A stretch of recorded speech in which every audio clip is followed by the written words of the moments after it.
Hello everyone, welcome back to my channel. So guys, इस video में मैं आपको बताने वाला हूँ स्टोरेज काइंड्स के बारे में, यानी कितने टाइप के और स्टोरेज अकाउंट्स होते हैं इसमें।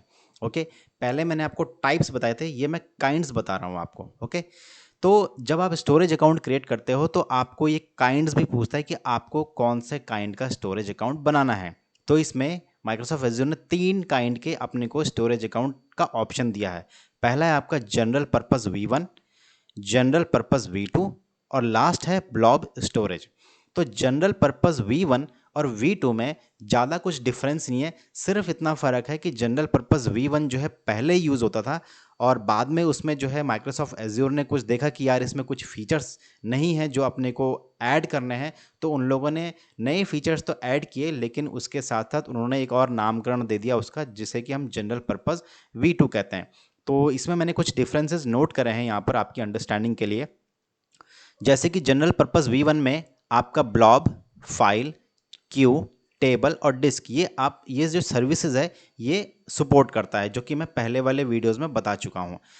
ये जो है एक्सेस टियर जो हॉट एंड कूल है, ये जनरल पर्पस V1 में सपोर्ट नहीं है। अब ये एक्सेस टियर क्या है, ये मैं आने वाले वीडियो में बताने वाला हूँ कि access tier hot and cool क्या होता है। रेप्लिकेशन में जनरल पर्पस V1 में सिर्फ LRS, GRS, RAGRS ही यूज़ होता है या फिर सपोर्ट करता है। ये भी मैं आने वाले वीडियोस में आपको बताने वाला हूँ रेप्लिकेशन के टाइप्स के। ओके, जनरल पर्पस V1 में बोथ स्टैंडर्ड और प्रीमियम परफॉर्मेंस टीयर यूज़ होता है। अब V2 की बात करें तो V2, जैसे कि मैंने बोला, लेटेस्ट स्टोरेज अकाउंट है। इसमें माइक्रोसॉफ्ट एज्योर ने कुछ अपग्रेड्स करे हैं, कुछ एडिशनल फीचर्स डाले हैं और माइक्रोसॉफ्ट रिकमेंड भी करता है कि आप जनरल पर्पस V2 ही यूज़ करो, क्योंकि ये लेटेस्ट है और अपग्रेडेड है और अपडेटेड वर्जन है। और अभी तो ये आपको ऑप्शन दिखेगा स्टोरेज अकाउंट क्रिएट करने के टाइम पे जनरल पर्पस V1, लेकिन क्योंकि ये लीगसी वर्जन हो चुका है, लीगसी अकाउंट हो चुका है, हो सकता है कि आने वाले टाइम पे माइक्रोसॉफ्ट एज्योर ये इसको डीकमीशन कर दे। ओके, तो जनरल पर्पस V2 की बात करने वाला हूँ। इसमें आपको क्या है, इसमें भी same blob, file, queue, table, disk या डेटा लेक जनरेशन 2 इसमें ये सर्विसेज सपोर्ट करता है, जबकि डेटा लेक आप देख रहे हो कि जनरल V1 में सपोर्ट नहीं करता है। इसमें access tier hot and cool और आर्काइव, 3 टाइप के एक्सेस टियर इसमें सपोर्ट करता है V2 में, जबकि V1 में ये सपोर्ट नहीं करता है। रेप्लिकेशन में ये देखो 6 टाइप की रेप्लिकेशंस हैं स्टोरेज अकाउंट में, ये 6 टाइप की रेप्लिकेशन सपोर्ट करता है, जबकि V1 में सिर्फ 3 टाइप की ही रेप्लिकेशन सपोर्ट करता है। ओके, अब तीसरा टाइप आता है आपका, तीसरा काइंड आता है आपका ब्लॉब स्टोरेज।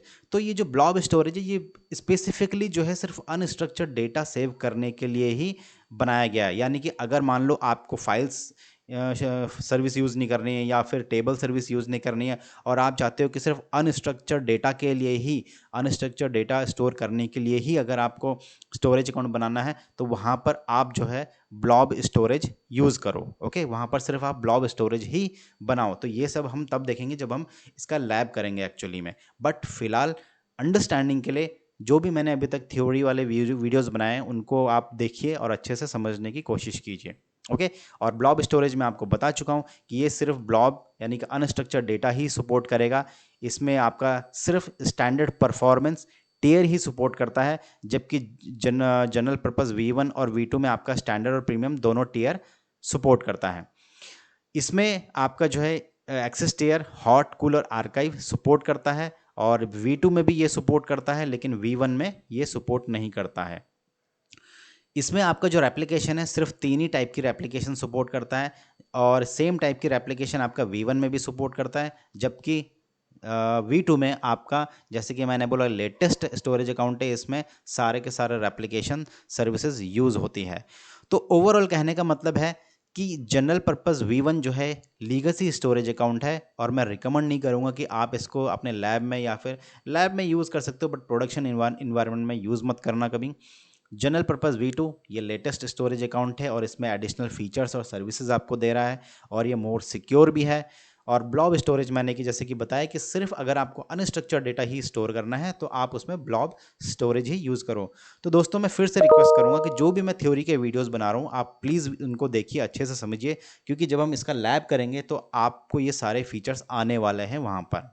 ओके, तो गाइज़ अगर आपको ये वीडियो अच्छा लगे तो आप प्लीज़ वीडियो को लाइक कीजिए, शेयर कीजिए और सब्सक्राइब कीजिए, और प्लीज़ अपने दोस्तों को भी बोलिए सब्सक्राइब करने के लिए। तो आज के वीडियो में इतना ही, मिलते हैं अब अगले वीडियो में नए टॉपिक के साथ। So thanks for watching this video.